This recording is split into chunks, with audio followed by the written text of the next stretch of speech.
Bienvenidas y bienvenidos a nuestro debate sobre la objeción de conciencia aplicable a las y los defensores públicos. En esta ocasión nos acompaña María Carolina González Briones.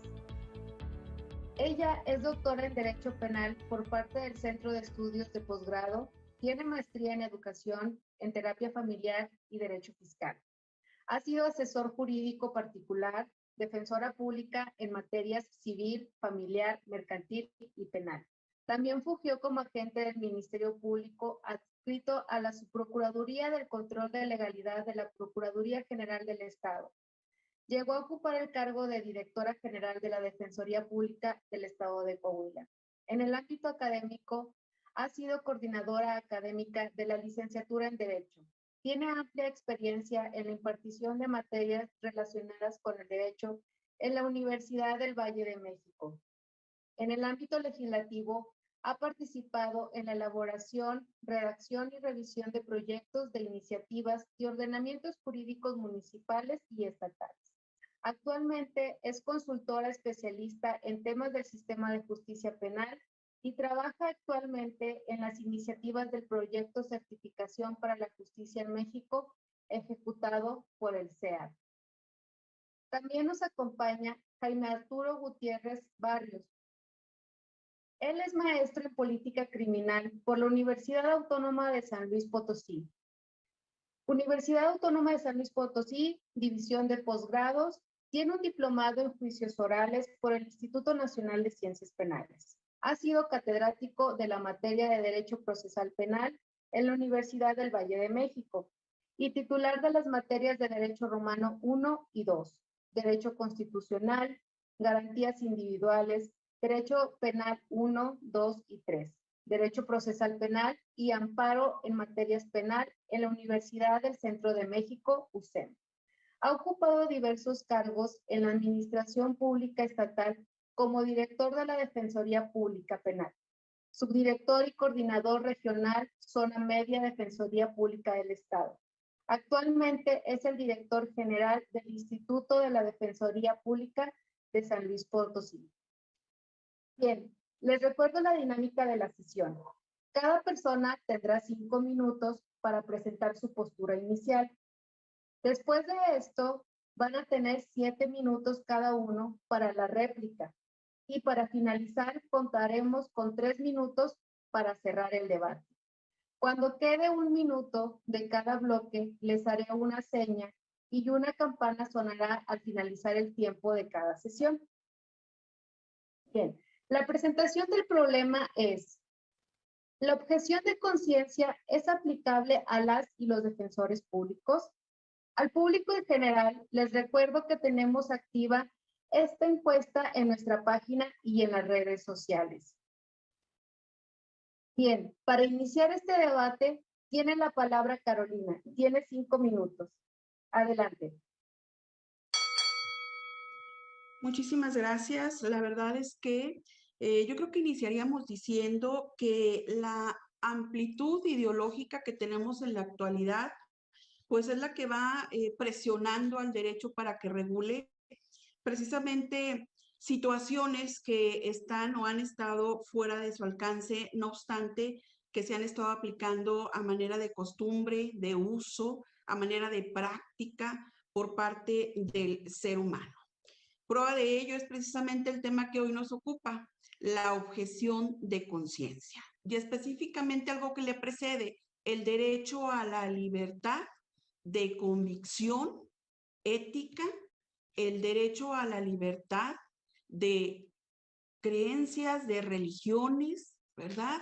Que está contemplado, pues no solamente en tratados internacionales, entiéndase pues la Declaración Universal de los Derechos Humanos, la Convención Americana de Derechos Humanos, entiéndase la Declaración de los Derechos y Deberes del Hombre, el Protocolo de Derechos Civiles y Políticos, y de manera muy particular en nuestra Constitución Política de los Estados Unidos Mexicanos, en el artículo 24, en donde, si bien es cierto, se establece este derecho a la libertad de convicción ética, a la libertad de conciencia y a la libertad de religión, no menos cierto es que cuando un derecho se establece en una norma suprema, debe ser y está obligado el legislador precisamente a regularlo en una legislación secundaria, cosa que no ocurre con la posible libertad del ejercicio de la objeción de conciencia a cargo del defensor público,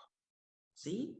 Si hay algo que debe de servirnos de base para este debate es que en realidad la objeción de conciencia, si bien es cierto, ha sido regulada de manera genérica, ya ha sido resuelta o tratada y conocida por algunos tribunales, inclusive del Estado mexicano, al resolver sobre temas que tienen que ver con educación, que tienen que ver con salud, y en otras latitudes sobre temas que tienen que ver con el servicio militar, no menos cierto es que al menos en lo personal no conozco un asunto que en tratándose de la objeción de conciencia por parte del defensor público para cumplir su función se haya planteado ante un tribunal jurisdiccional.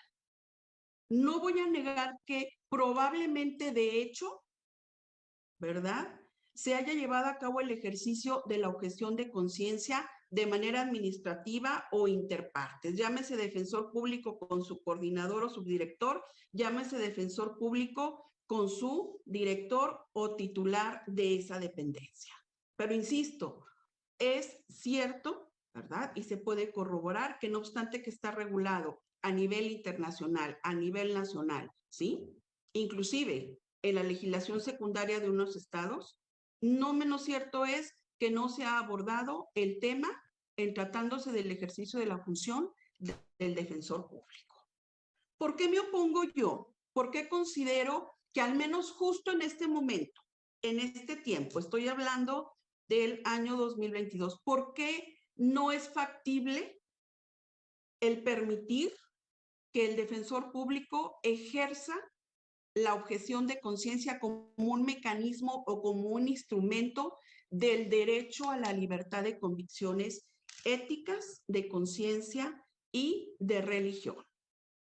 Porque estamos hablando de un ser humano que, si bien es cierto, tiene convicciones, tiene ideas, tiene creencias, tiene ciertas morales impuestas a sí mismo por el entorno que le rodea, ¿verdad? Precisamente por quienes lo criaron, por quienes lo educaron, por su entorno inmediato y por su entorno mediato, laboral, personal, social, político. No menos cierto es que cuando una persona decide cursar la licenciatura en Derecho, ¿verdad?, de entrada ya sabe cuál va a ser la perspectiva del futuro ejercicio que va a realizar de esa licenciatura. Ya tiene al menos un previo conocimiento de cuáles son las distintas áreas en las que va a ejercer precisamente sus conocimientos y en los que va a desplegar precisamente sus habilidades, sus competencias y su experiencia. No puede llamarse sorprendido el defensor público cuando llega un momento en su ejercicio profesional en el que se le presenta una situación que contrasta o que choca, ¿sí?, con sus creencias, y decidir inobservar la norma jurídica, incumplir con su función, porque resulta que considera que de cumplirla, que de acatarla, que de ejercer en forma de vida la defensa pública en favor de una persona, de un justiciable, pudieran verse afectadas sus creencias o sus ideologías.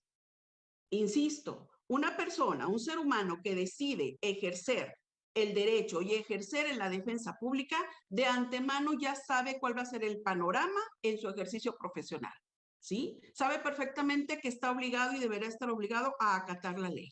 Por eso se me hace incomprensible, se me hace inaceptable que cuando se le presente una contradicción entre sus creencias y lo que está dictado, dictaminado por la norma, diga que no va a cumplir. Insisto, es un derecho general, no está regulado, no tenemos normas secundarias que lo regulen, no tenemos casos al menos documentados a nivel jurisdiccional que yo sepa. Muchísimas gracias.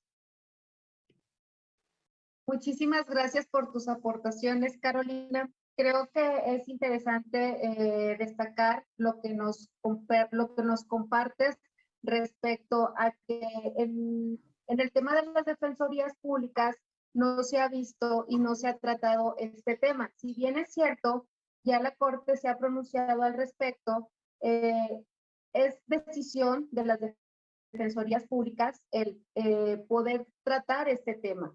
También es importante destacar que hasta el momento no ha habido una conversación, pláticas entre los defensores, los directores, para poder aplicar la objeción de conciencia.